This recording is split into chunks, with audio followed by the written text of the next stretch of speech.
అందరికీ నమస్కారం. అసలు నువ్విలాంటి వాడివని నేను అనుకోలేదు. జడ వెనక్కి వీపు మీదకి విసురుకుంటూ రోషంగా అంది శైలజ. ఎలాంటి వాడిని అనుకున్నావు? అతని గొంతులో వెక్కిరింపు మాట. నిలకడలేని వాడివని, మోసగాడివని. నువ్వు నువ్విలా మళ్ళీ పెళ్లికి సిద్ధమవుతావు అని అనుకుంటే కనీసం ఊహించి ఉంటే. ఆమె గొంతు దుఃఖంతో రోషంతో మోగబోయింది. పై పెదవినంటి కింద పెదవి నొక్కుకుంది. జలజల కన్నీళ్లు చెక్కిళ్ల మీద నుంచి జారిపోయాయి. అనుకుంటే, ఊహించుకుంటే ఏం చేసేదానివి? కనుబొమ్మలు చిట్లించి ప్రశ్నించాడు ప్రసాద్. నిన్ను ప్రేమించేదాన్నే కాదు, స్నేహం చేసేదాన్ని కాదు, అసలు మాట్లాడేదాన్ని కూడా కాదు, కనీసం నీ వైపు కన్నెత్తైనా చూసేదాన్ని కాదు. నువ్వొక నీచుడువని, నీతి నిజాయితీ లేనివాడివని, పువ్వులాంటి నా జీవితం నాశనం చేసే ఒక పురుగువని, ఒక కుక్కవని. షటప్! ఆమె చెంప ఒక్కసారిగా చెళ్ళుమంది. కనుబొమ్మలు ఎరుపెక్కాయి. రాస్కెల్! నా మీద చెయ్యి చేసుకునే అధికారం నీకెవరిచ్చారు? అరిచినట్లుగానే అడిగింది. నా వెంట నువ్వు వచ్చిన నాడే నాకు అధికారం వచ్చిందని నవ్వాడతను. నేనంత అవివేకంగా ప్రవర్తించాను? నాకు బుద్ధి లేదు. స్వగతంలాగా ఉందామే. ఫైనల్గా చెప్తున్నాను, అనవసరంగా అల్లరి చేసి గోల చేయకు. చేస్తే నువ్వే నవ్వుల పాలవుతావు, నాకేమీ కాదు. భుజాలెగరేసి నవ్వాడు ప్రసాద్. ముందు తొందరగా ఇక్కడి నుంచి వెళ్ళిపో ప్రసాద్. నాకు పిచ్చెక్కేటట్లుగా ఉంది. నువ్వింకా చంపకు. నువ్వేమిటో ఊహించుకోలేకపోతున్నాను. నిన్ను నమ్మాను ప్రసాద్. నీలాంటి మనిషే లేడనుకున్నాను. నువ్వు దేవుడివని గుడ్డిగా నమ్మాను. ప్రసాద్, వెళ్ళిపో. నాకు వీలైనంత దూరంగా వెళ్ళిపో. నాకు నువ్వసలు కనిపించకు. నువ్వు నీ కొత్త భార్య హాయిగా బతకండి. దోసెట్లో ముఖం దాచుకొని ఎక్కెక్కి ఏడవటం ప్రారంభించింది శైలజ. కొత్త భార్య అని నొక్కి పలికి, నువ్వు పాత భార్యవి అని నువ్వు అనుకుంటున్నావు కదూ? అది ఎప్పటికీ కాదు. నలుగురితో చెప్పి చివాట్లేస్తే లొంగుతాను అని చిలువలు పలువలుగా సిగ్గు లేకుండా కథలు చెప్పకు, అనుభవిస్తావు. నువ్వొక ఆడదానివని గుర్తుంచుకో. విసురుగా అవతలికి వెళ్ళిపోయాడు. భళ్ళున తలుపులు మూసి బోర్లా పడి మంచం మీద పడుకొని బేలగా ఏడుస్తూ ఉంది శైలజ. గడిచిపోయిన కమ్మని గతం ఆమెను వెక్కిరించసాగింది. విశాఖపట్నం మెడికల్ కాలేజీలో తను ప్రసాద్ చదివే రోజులవి. తనకన్నా 2 ఏళ్లు పెద్దవాడైన ప్రసాద్ 3వ సంవత్సరం తప్పటంతో తనతో పాటే కలిసి చదివాడు. శవాన్ని చూస్తూనే భయపడే తనకు ధైర్యం చెప్పి, ఇలా అయితే నువ్వు డాక్టర్వి ఎలా అవుతావు? మనిషిలా చూడాలంతే. శవాన్ని చూసి భయపడే నువ్వు ఈ చదువుకు ఎందుకు సిద్ధమయ్యావు? ఎన్నో తీయని కబుర్లు చెప్పి తనకు ధైర్యం నూరిపోశాడు. క్రమంగా అతని వైపు ఆకర్షితురాలు అయిపోయింది. తను ప్రసాద్ క్లోజుగా తిరగటంతో కో స్టూడెంట్స్ చెవులు కొరుక్కునేవారు. గిరిజ మరీను. శైలజ, జాగ్రత్త, కాలు జారేవు సుమి. మీ పెళ్లికి మీ అమ్మగారు ససేమిరా అంగీకరించరని చాలాసార్లు హెచ్చరించింది కూడా. అప్పట్లో ఏమిటో తనకెవరు చెప్పినా హితోక్తులైన చేదుగా ఉండేవి. గిరిజకు సీరియస్గా చెప్పింది ఒకసారి, నా వ్యక్తిగత విషయాలలో జోక్యం పెట్టుకోకు అని. గిరిజ ముఖం చిన్నబోయింది. కత్తిబాటుకు చొక్కలేదు. చాలా రోజులు తనతో ముభావంగా ఉండి ఊరుకుంది. హౌస్ సర్జన్ చేసే రోజులలో ఓసారి మళ్ళీ ప్రసాద్ ఏమీ నమ్మదగిన వ్యక్తిలా అనిపించటం లేదు. ఇప్పటికైనా మించిపోయింది ఏమీ లేదు. స్నేహం స్నేహంగానే మిగిలిపోనివ్వు. ఇంకేవో ఆశలు పెంచుకోకు అని అంది. నాకు తెలుసులేబోయ్, నువ్వేమీ చెప్పక్కర్లేదు అని అనేసింది. ప్రసాద్ను తరచుగా తమ ఇంటికి తీసుకొని వెళ్ళి టిఫిన్లు భోజనం పెట్టేది. మొదటిసారి తను ప్రసాద్ని తమ ఇంటికి తీసుకెళ్ళినప్పుడు తల్లి, చెల్లెలు, అన్నయ్య అంతా అడిగారు. ఎవరి అబ్బాయి, ఏ ఊరని వివరాలన్నీ తను గబగబా చెప్పేసింది. చివర్న చాలా మంచివాడు అని అంది. ఓహో, అలానా అంది తల్లి. ఆ తర్వాత, అమ్మాయి అతనితో తిరగటం, అంత చనువుగా ఉండటం నాకేమీ నచ్చటం లేదని తల్లి అంది. పర్వాలేదులే అమ్మా, కొంపలు మునిగిపోవు అని నవ్వేసింది తను. విశాఖ బీచ్లో గంటలు గంటలు గడిపేవారు. అతను ముందు తన చేతులను ముద్దు పెట్టుకునేవాడు. ఆ తర్వాత బొగ్గలు, ఆ తర్వాత కళ్ళు గట్టిగా మూసుకుంది శైలజ. శైలజ, నిన్ను నేను పెళ్లి చేసుకుంటాను శైలజ, ప్లీజ్, ఇంకా నేను ఆగలేను, చచ్చిపోతాను అని అన్నాడు. ఆ తర్వాత అతను చూసి సినిమాకి వెళ్ళింది. భోజనం హోటల్లోనే చేసేవారు.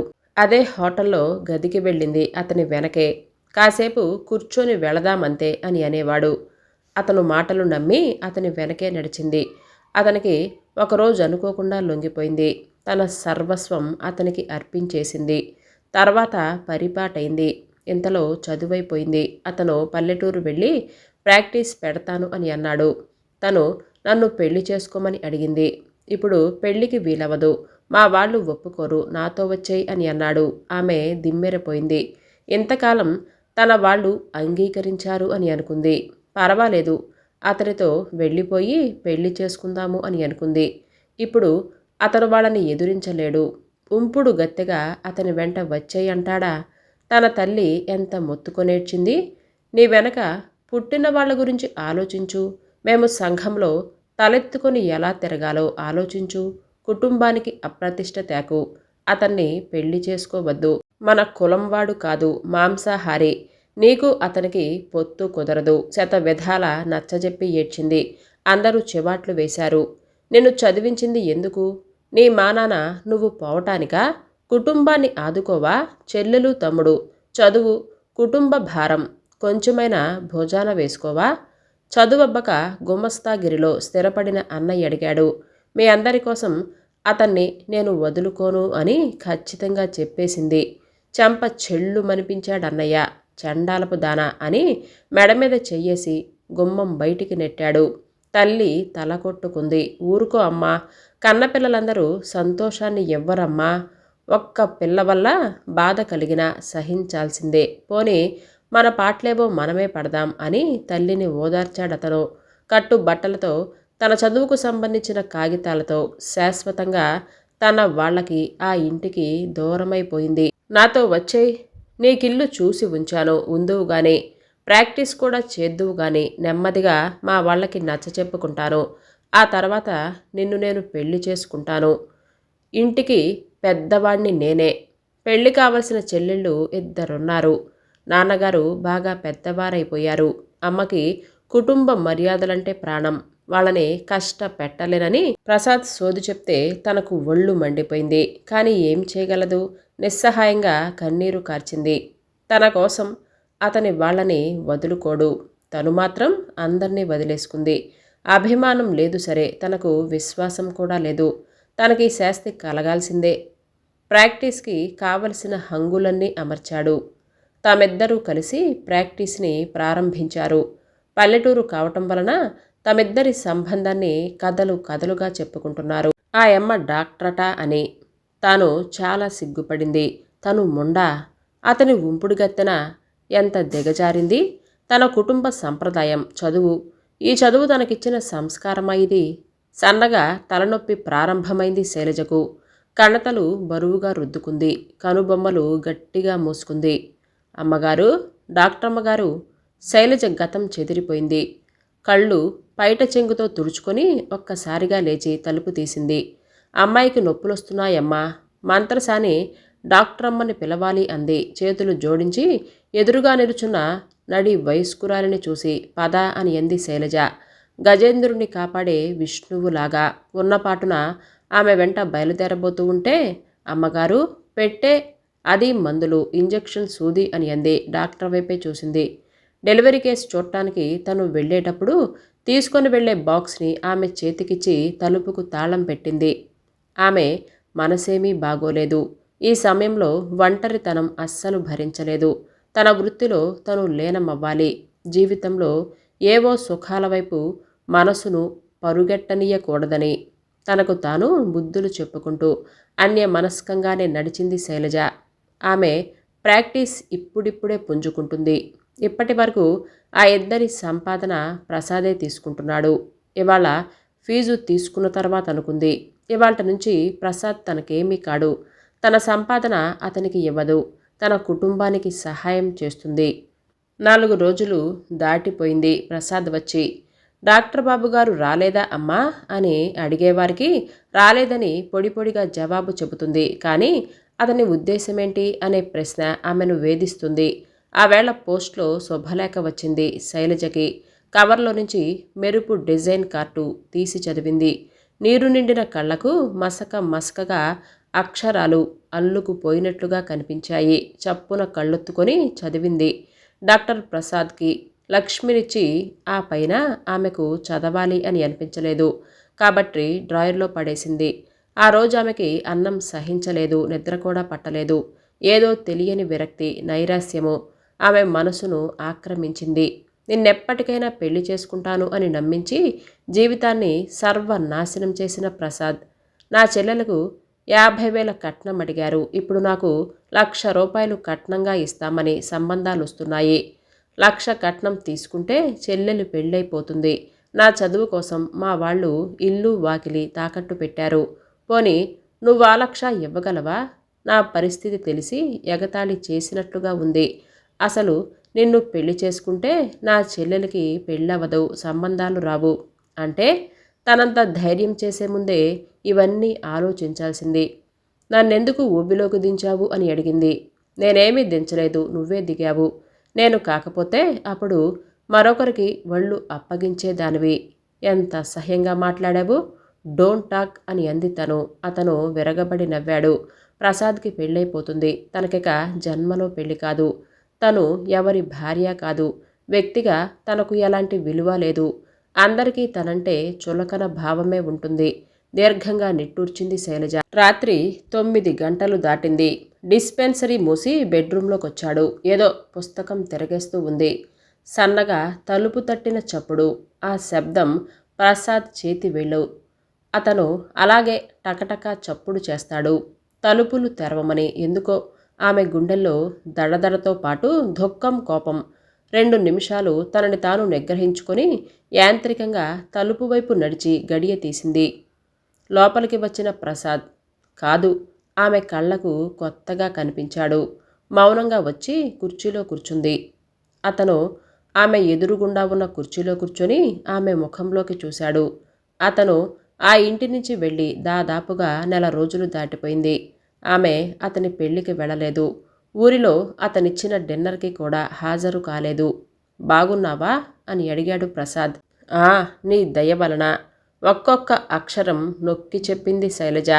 బాగా కోపం వచ్చినట్లుగా ఉంది. ఆఫ్టర్ ఆల్ ఒక ఆడది. ఇంత చదివింది. అయినా నీలాంటి మగాణ్ణి ఏం చేయగలదు? పోనీ మా చెల్లెలు పెళ్లికిరా, ఇదిగో కార్డు. ఆమె మాట అతనికి వినిపించనట్లు ఒక కవర్ని ఆమెకు ముందుంచాడు. ఏ అందరికీ నాతో లేచి వచ్చిందని నన్ను పరిచయం చేస్తావా? రోషంతో ఎర్రబడిన కళ్ళెత్తి అతని వైపు చూస్తూ ప్రశ్నించింది శైలజ. నవ్వాడతను, పెదవులు కదిలి కదలనట్లు. నీతో తగువుకి నాకు తీరిక లేదు, కానీ నాకిప్పుడు డబ్బులు కావాలి. ఎంతుంది అని అడిగాడు. ఏమీ లేదు, నేనివ్వను. అతను గలగలా నవ్వి, కోపంలో నువ్వు చాలా బాగుంటావు. చెల్లెలు పెళ్ళైపోయినాక మా ఆవిడ్ని ఒప్పించి నిన్ను రిజిస్టర్ మ్యారేజ్ చేసుకుంటాను శైలజ అని అన్నాడు. అక్కర్లేదు. నీలాంటి వాడికి భార్యనై నీలాంటి పిల్లల్ని కని సంఘానికి ద్రోహం చెయ్యను. నీ పిల్లలకు నేను తల్లిని కాలేను. ఇప్పుడు నా మీద నాకే అసహ్యంగా ఉంది. నేను నీకు 2వ భార్యని కావాలా? అందుకు నీ భార్య ఒప్పుకోవాలా? వద్దు. థ్యాంక్స్. డబ్బెంతుందో చెప్పు. 10,000 రూపాయలు నాకు అవసరం. ఇవ్వు ముందు. ఒక్క పైసా కూడా ఇవ్వను. అందుకా వచ్చిందిప్పుడు అని అంది శైలజ. కోపం, ఆవేశం, దుఃఖం అన్నీ అణుచుకుంటూ. ఈ ప్రాక్టీస్కి ముందు ఎంత పెట్టానో తెలుసా? తెలుసు. నాకివ్వాల్సిన దానికి చాలా తక్కువ. అంటే నీకు నేను ఇవ్వాల్సిందేమిటి? కనుబొమ్మలు చిట్లించి ఆమె వైపు చురుగ్గా చూస్తూ అడిగాడు ప్రసాద్. నన్ను నాశనం చేశావు.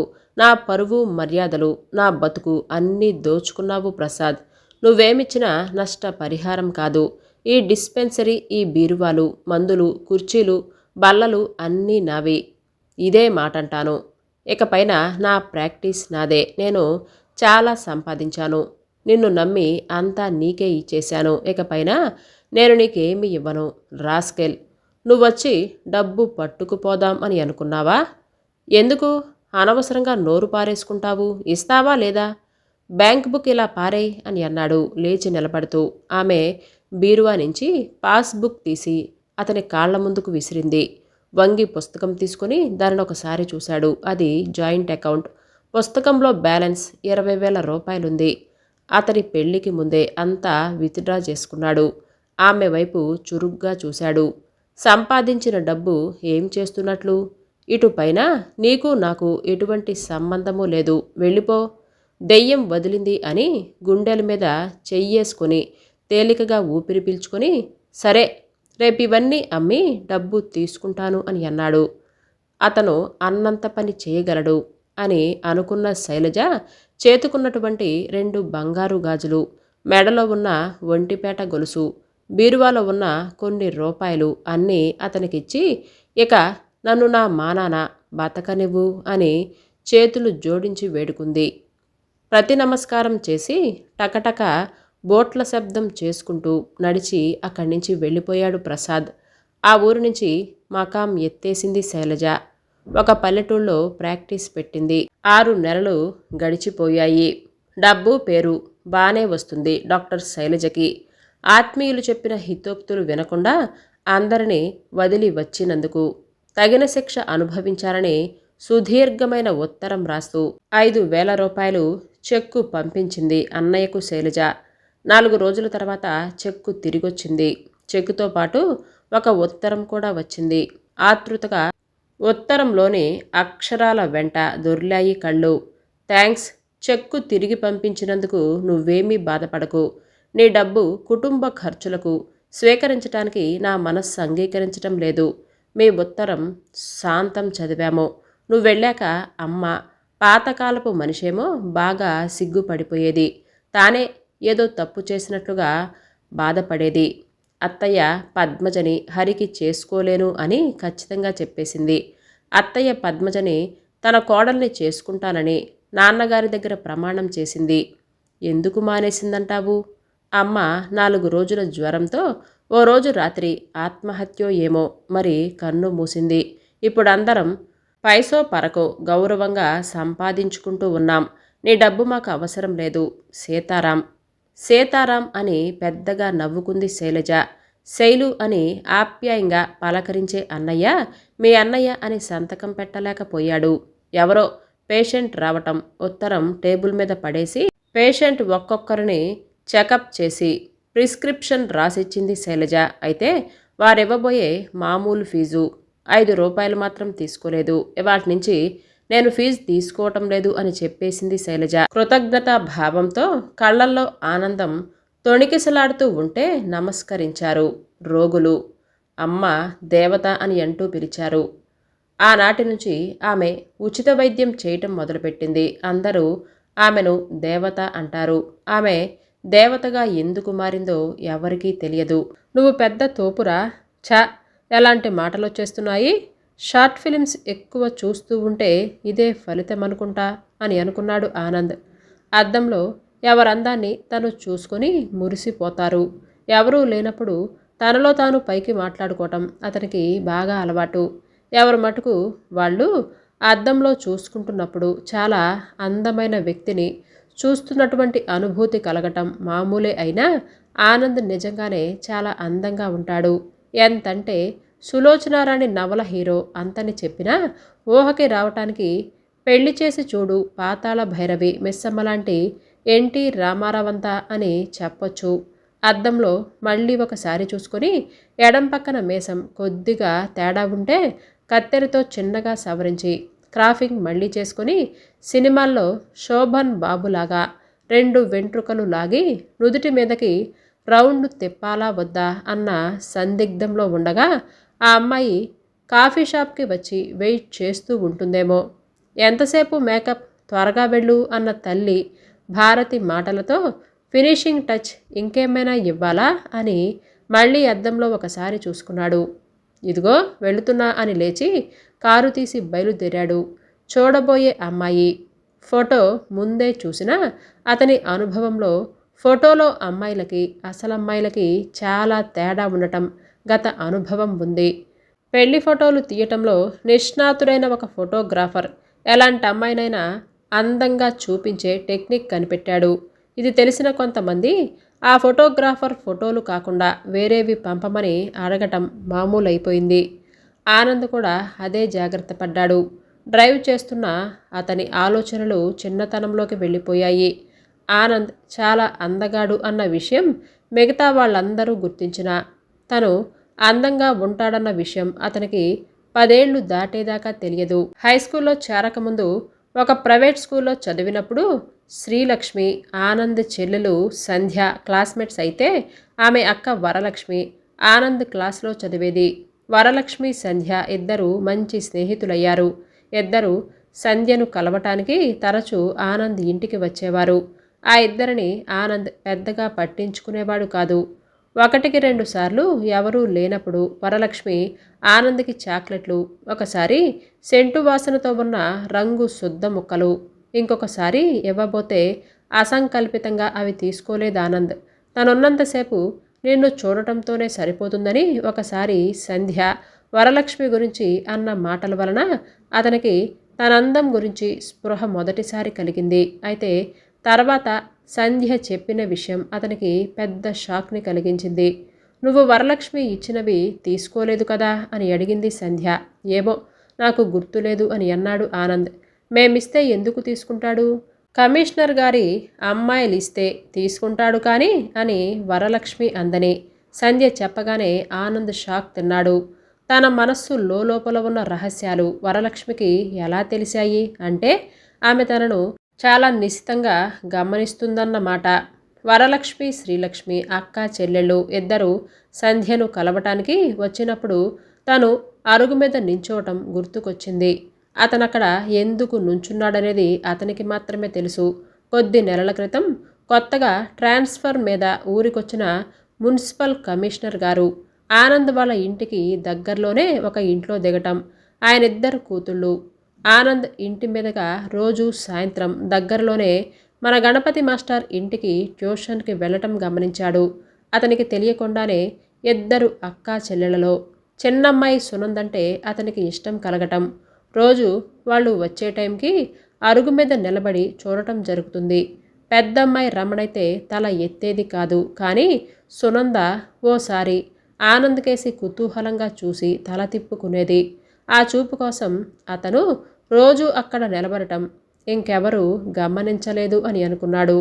తనకి వాళ్ళ మీద ఆసక్తి మనసులోనే ఉన్న విషయమైన వరలక్ష్మి అది పసిగట్టేయటం అతనికి చాలా ఆశ్చర్యం వేసింది. ఆడపిల్లలు ఎంత నిశితంగా గమనిస్తారో అప్పుడు తెలిసొచ్చింది అతనికి. కమిషనర్ గారు ట్రాన్స్ఫర్ అయి వెళ్ళిపోయి సునంద జ్ఞాపకాలు మరుగున పడిపోయినా తనందానికి సరిపోయే అమ్మాయి సునంద కంటే అందంగా ఉండే అమ్మాయేనని మనసులో పడిపోయింది.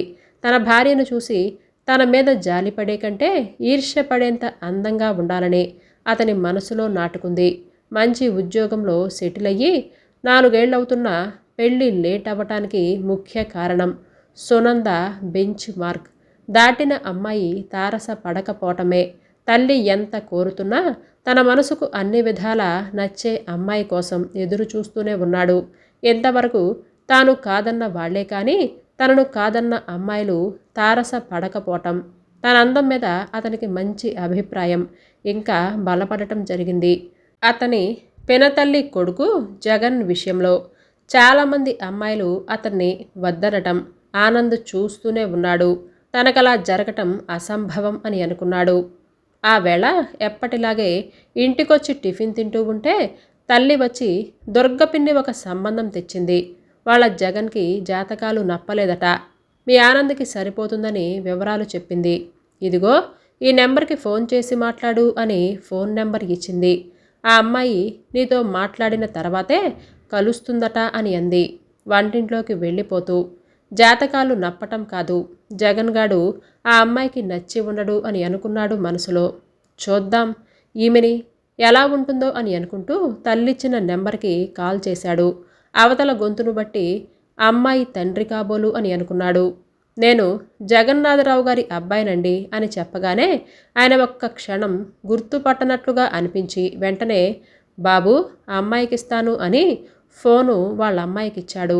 ఆయన గొంతులో సంస్కారం, ఆప్యాయత రెండూ కలగలిపినట్లుగా అనిపించింది.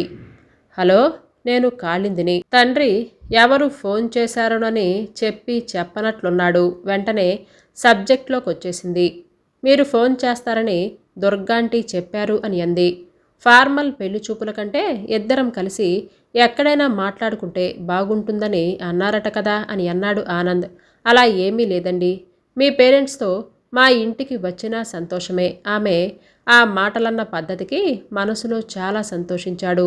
లేదండి, ముందు మనం మాట్లాడుకొని తర్వాత పెద్దవాళ్ళని కలుపుదాం. ఎక్కడ ఎప్పుడు కలుద్దామో చెప్పండి. మీకు ప్రెఫరెన్స్ ఏమైనా ఉందా? నేను చెప్పనా అని అన్నాడు. మీరు చెప్పండి, టైం ప్లేస్ అని అంది కాళింది. హిమాయత్ నగర్లో వుడ్లాండ్ అని ఉంది. అది మీకు దగ్గరగానే ఉంటుంది కాబట్టి సులువవుతుంది అని అన్నాడు. ఇది జరిగే 2 రోజులైంది. వెళ్లాలనుకున్న సమయానికి వుడ్లాండ్కి బయలుదేరాడు. హోటల్ దగ్గర పడుతున్న కొద్దీ అతని ఆలోచన ఒకటే, ఫోటోలో ఉన్నట్లే ఉంటుందా లేక నిరుత్సాహపరుస్తుందా అని అతను లోపల పీకుతుంది.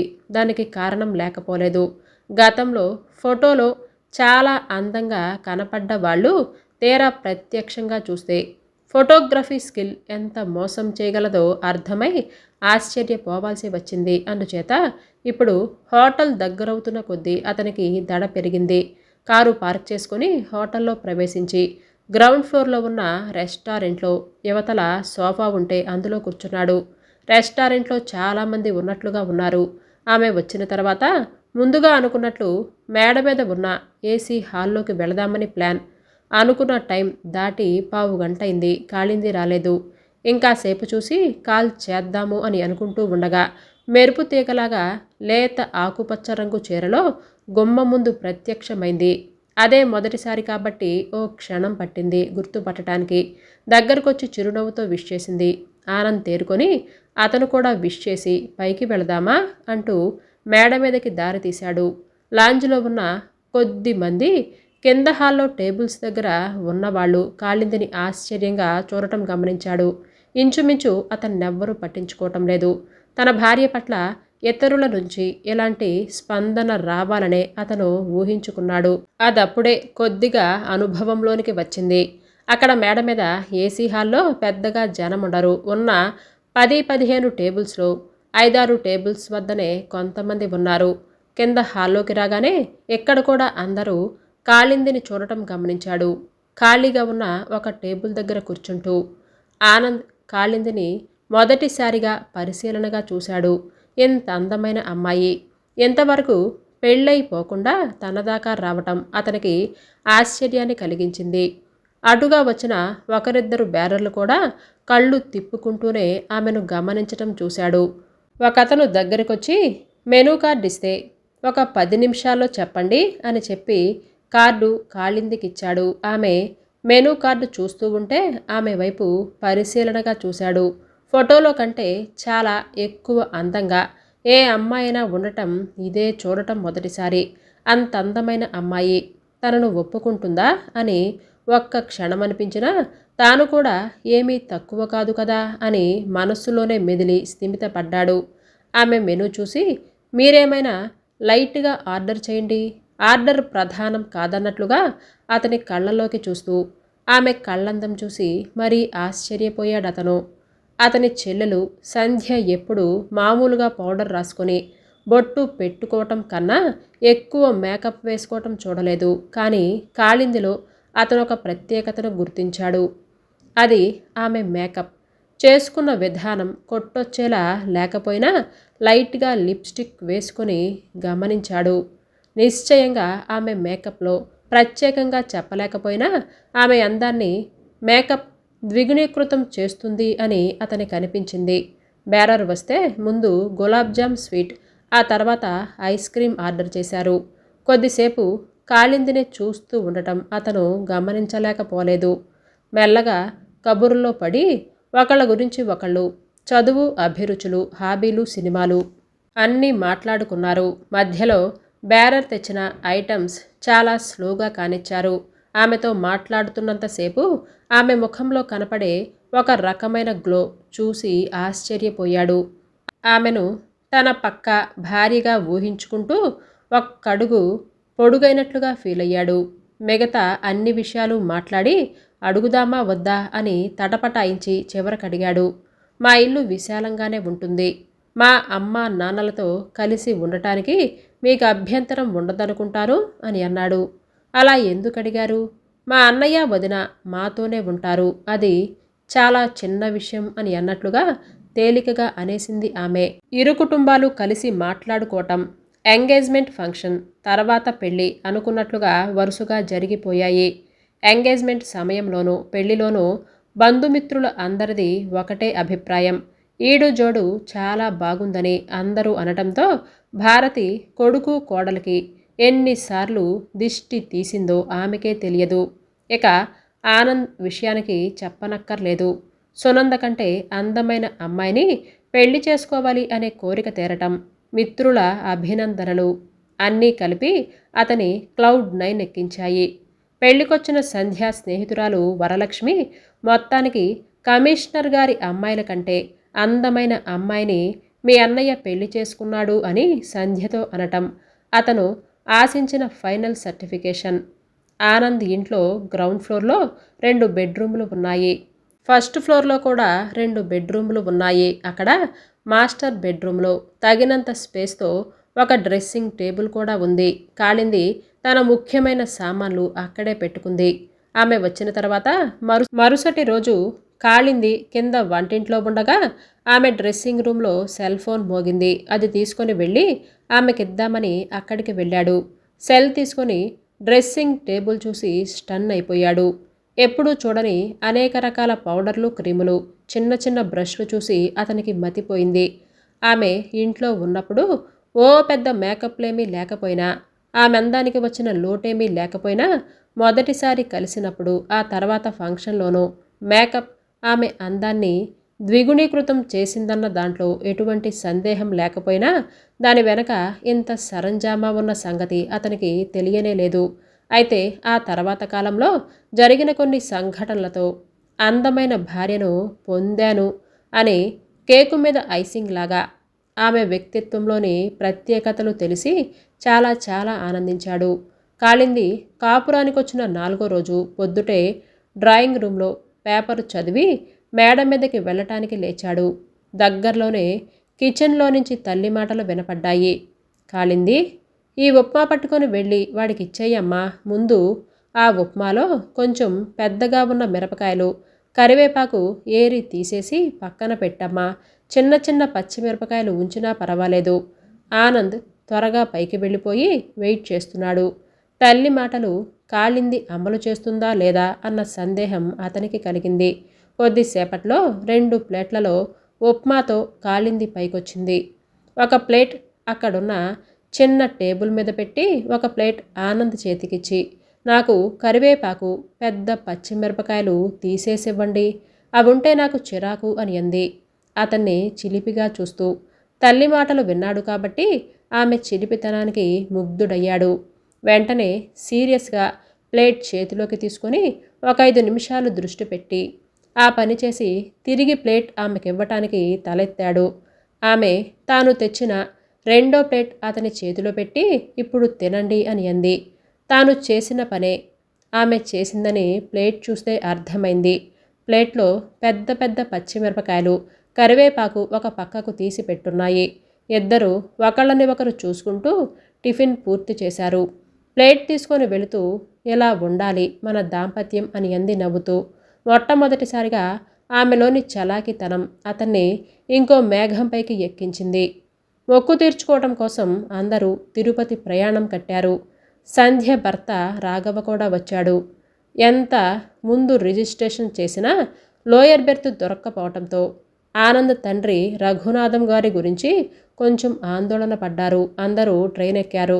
ట్రైన్ బయలుదేరిన తర్వాత లోయర్ బెర్త్ ఎవరైనా ఇస్తారేమో అని అనుకుంది భారతి. కాళింది ఇప్పుడే వస్తాను అని చెప్పి కంపార్ట్మెంట్లోని మిగతా క్యాబిన్ వైపు వెళితే తన అవసరం ఉంటుందేమోనని వెనకే వెళ్ళాడు ఆనంద్. అందరూ కాళింది వైపు కన్నార్పకుండా కొందరు చూడటం గమనిస్తూ వెళ్ళాడు. ఒక మధ్య వయస్కుణ్ణి అడగగానే ఆయన సంతోషంగా ఒప్పుకున్నాడు. అతని స్పందన చూసి మొత్తం అందరికీ లోయర్ బెర్తులు కావాలన్నా దొరుకుతాయేమో అని అనిపించింది. అందమైన యువత అడిగితే కాదనేవాళ్ళు చాలా తక్కువ మంది ఉంటారేమో అని అనుకున్నాడు. మొదటి వ్యవహారంలో కాలింది హుందా ప్రవర్తన తీరుకు అతను మనసులోనే ఆనందపడ్డాడు. ఆమె చలాకితనంతో కూడిన చొరవ, రద్దీ హోటళ్లలో సీట్ల దగ్గర నుంచి, తిరుపతి నుంచి ఫ్లైట్ క్యాన్సిల్ అయినప్పుడు ఇంకో ఫ్లైట్ టికెట్స్ సంపాదించడం వరకు అనేక సందర్భాలలో ఉపయోగపడటం అలవాటైపోయింది. వెంకటేశ్వర స్వామి గర్భగుడిలో అందరినీ ఒక్క క్షణం కూడా నిలబడనివ్వని పూజారులు వీళ్ళ కుటుంబాన్ని మాత్రం పక్కగా ఎక్కువసేపు ఉంచనివ్వటం ఆమె సాధించింది అని అనుకోవటంలో సందేహం లేదు. ఎలా సాధించిందో తర్వాత అడగాలి అని అనుకున్నాడు. తిరుపతి నుంచి వచ్చిన తర్వాత సంధ్య భర్తతో కలిసి దగ్గరలోనే ఉన్న అత్తవారింటికి వెళ్ళింది. ఆనంద్ కాలింది ఇద్దరూ సెలవు పెట్టి హనీమూన్కి కులు మనాలి వెళ్ళి వచ్చి ఎవరు ఉద్యోగాల్లో వాళ్ళు చేరిపోయారు. ఈడు జోడు అద్భుతమని అందరూ అనుకునేలా భార్య దొరకటం, అంతకు మించి బంగారానికి వన్నె వచ్చినట్లు ఆమె వ్యక్తిత్వంలోని ఔన్నత్యం అన్నీ కలిపి చూసిన అతనిలో ఒక భయం ప్రారంభమైంది. ఎప్పుడు ప్రారంభమైంది అన్నదానికన్నా ఎందుకు ప్రారంభమైందనే ముఖ్యం. అతను సినిమాలు చూడటం, నవలలు చదవటం కొంచెం ఎక్కువే. ఎప్పుడు సినిమా చూస్తున్న కథలు, విలన్ లేకుండా హీరో హీరోయిన్ల జీవితం ఆనందంగా డ్యూయెట్లతో హాస్యంతో నడుస్తున్నప్పుడు భయం మొదలవుతుంది. ఎప్పుడో అప్పుడు కష్టాలు ప్రారంభమవ్వాలి కదా, అవి చివరికి తీరినా అసలు కష్టాలు లేకుండా సినిమా తీయడు కదా. ఒక రకమైన భయంతో కూడిన ఉత్కంఠం మొదలైంది అతనికి. ఇప్పుడు తన వైవాహిక జీవితం పట్ల కూడా అతనికి ఎందుకో అలాంటి భయం ప్రవేశించింది. అదొక రోజున అనుకోకుండా మొదలవుతుంది. ఆ వేళ సంధ్య వాళ్ళ అత్తగారి ఇంటి నుంచి వచ్చింది. తనను పుట్టింట్లో కొన్నాళ్ళు ఉండిరమ్మని ఆనంద్ బావగారు రాఘవ వెళ్ళిపోయాడు. సంధ్య కాళింది షాపింగ్కి వెళ్ళటానికి ప్రోగ్రాం చేస్తున్నారు. కింద డ్రాయింగ్ రూమ్లో ఆనంద్ పేపర్ చదువుతూ కూర్చున్నాడు. సంధ్య తయారై వచ్చి అలాగే కూర్చొని ఉంది. కాళింది కోసం వెయిట్ చేస్తుంది. అరగంటైంది. కాళింది కిందకి దిగి రాలేదు. గతంలో కూడా అతను గమనించాడు. ఎక్కడికైనా వెళ్ళాలంటే కాళింది తయారై కిందకి రావటం లేట్ చేస్తుంది. సంధ్య మూడోసారి వాచి చూసుకుంటూ ఉంటే అతనికి కోపం లోపల సుళ్ళు తిరుగుతుంది. కాళింది మెల్లగా దిగివచ్చింది. ఎంతసేపు తయారవటం అని అన్నాడు. అప్పటికే కోపం తగ్గినా కొంచెం విసుగు చూపిస్తూ అన్నాడు. కాళింది నవ్వి ఊరుకొని సారీ సంధ్య, రా వెళదాం అని సంచి తీసుకొని వెళ్ళిపోయింది. వాళ్ళు వెళ్ళిన తర్వాత అతని ఆలోచనలు కాళింది అందం మీదకి వెళ్ళాయి.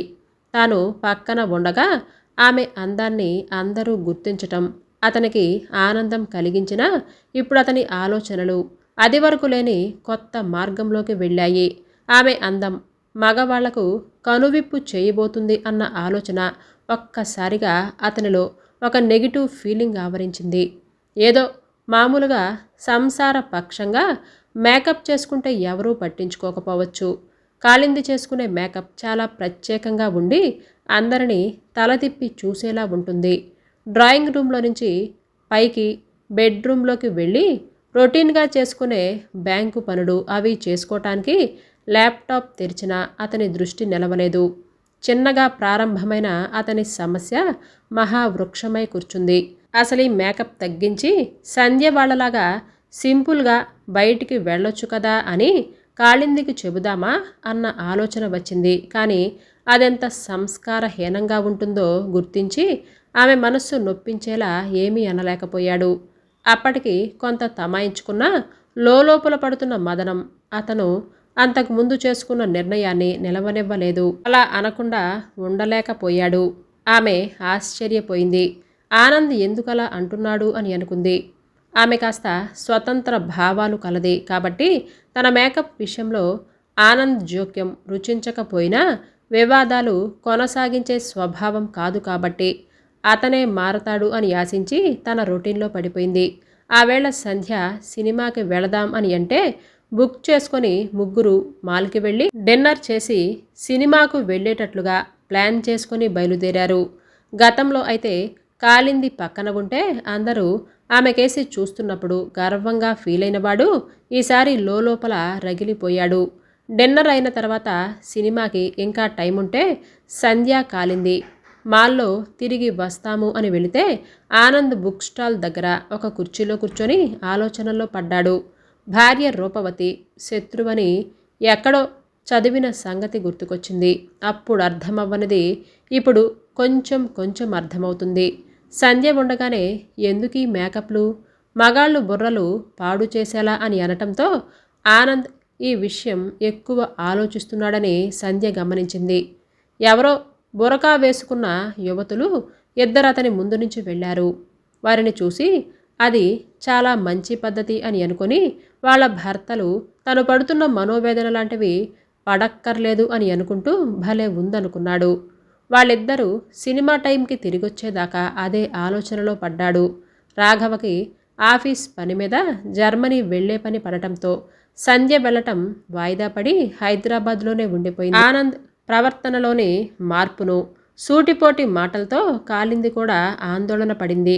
సంధ్య వెళ్లే రోజు దగ్గర పడేదాకా పెద్ద మార్పు లేకుండా రోజులు గడిచాయి. సంధ్య వెళ్లే రోజు రానే వచ్చింది. వెళ్లే ముందు తన ఫ్రెండ్ వరలక్ష్మి ఇంటికి వెళదాము అని అంటే కాళింది తయారవటానికి అద్దం ముందు నిలబడింది. ఎందుకో ఆమెకు మేకప్ వేసుకోవాలి అని అనిపించటం లేదు. ఆనంద్ మాటలు గుర్తుకు రావటం కూడా కొంత కారణం. కానీ వరలక్ష్మి తన మేకప్ విధానానికి పెద్ద అడ్మైరర్ అని గుర్తుకొచ్చి ఆలోచనల్లో పడింది. చిన్నగా అలికిడైతే వెనక్కి తిరిగి చూసింది. ఆనంద్ నవ్వుతూ నిలబడున్నాడు. అతని చేతిలో చిన్న ప్యాకెట్ ఉంది. ఏంటి విశేషం అని అంది. అతను గతంలో లాగా హుషారుగా చిలిపిగా నవ్వుతూ ఉండేసరికి ఆశ్చర్యపోతూ నిన్న ఒక ఫ్రెండ్ ఫ్యామిలీతో షాపింగ్లో కలిశాడు. అతని భార్య చెప్పింది. మార్కెట్లోకి ఈ మేకప్ క్రీమ్ కొత్తగా వచ్చిందట. పెద్దగా గ్రీజీగా లేకుండా చర్మానికి మేలు చేస్తుందట. చాలా ఖరీదు. నీకు తీసుకోవాలి అని అనిపించింది. ఇవాళ ట్రై చేయి అని చెప్పి బొగ్గ మీద చిన్న చిటిక వేసి వెళ్ళిపోయాడు. కాళిందికి తేరుకోవటానికి కొద్ది సమయం పట్టింది. అయితే కాళిందికి తెలియంది. అంత క్రితం రోజు సంధ్యకి ఆనంద్కి జరిగిన సంభాషణ. క్రితం రోజు సాయంత్రం సంధ్య కాళింది దగ్గరలోనే ఉన్న సాయిబాబా గుడికి వెళదాము అని అనుకున్నారు. ఆనంద్ డ్రాయింగ్ రూమ్లో ఉన్నాడు. సంధ్య కాళింది కిందకి రావటం కోసం వెయిట్ చేస్తుంది. ఎప్పటిలాగే కాళింది మేకప్ వలన లేట్ చేయటం మీద ఆనంద్ కామెంట్ చేశాడు. గుడిలోకి కూడా అంత మేకప్ అవసరమా? అక్కడంతా ఆడవాళ్లేమో కదా అని అతను అనగానే, అన్నయ్య, ఆడవాళ్ళు మేకప్ కానీ నగలు చీరలతో అలంకరణ కానీ ఎందుకు వేసుకుంటారనుకుంటున్నావు అని అడిగింది. మగవాళ్లను ఆకర్షించడానికే కదా అని అన్నాడు. అంతకన్నా ఏముంటుంది? పెళ్లికి ముందు విషయం ఏమైనా పెళ్ళైన ఆడవాళ్ళు మాత్రం పరాయి మగవాళ్ళు దృష్టిలో ఉండరు. అలంకరణ కానీ నగలు చీరలు కానీ మిగతా ఆడవాళ్ల దృష్టిలో పడటానికి మాత్రమే. ఇతర ఆడవాళ్ళు అసూయ పడటానికి మాత్రమే. అభిమానం పొందటానికి ఏమైనా అవ్వచ్చు కానీ మగవాళ్ళు వాళ్ళ దృష్టిలో ఉండరు. నువ్వు అనవసరంగా బుర్రను పాడు చేసుకుంటున్నావు అని అంది నవ్వుతూ. ఆనంద్కి ఒక్కసారిగా 1000 టన్నుల బరువు దించేసినట్లుగా ఫీల్ అయ్యి ఆనందంలో పడ్డాడు. ఎప్పటిలాగే అతను చూసే సినిమాల్లో కథలు సుఖాంతం అవ్వటం గుర్తుకొచ్చింది. భార్య రూపవతి శత్రువు అన్న వాక్యంలో శత్రువన్నది ఇతర ఆడవాళ్ల దృష్టిలో అన్నమాట అని నవ్వి ఊరుకున్నాడు. కథ ఇంతటితో సమాప్తం.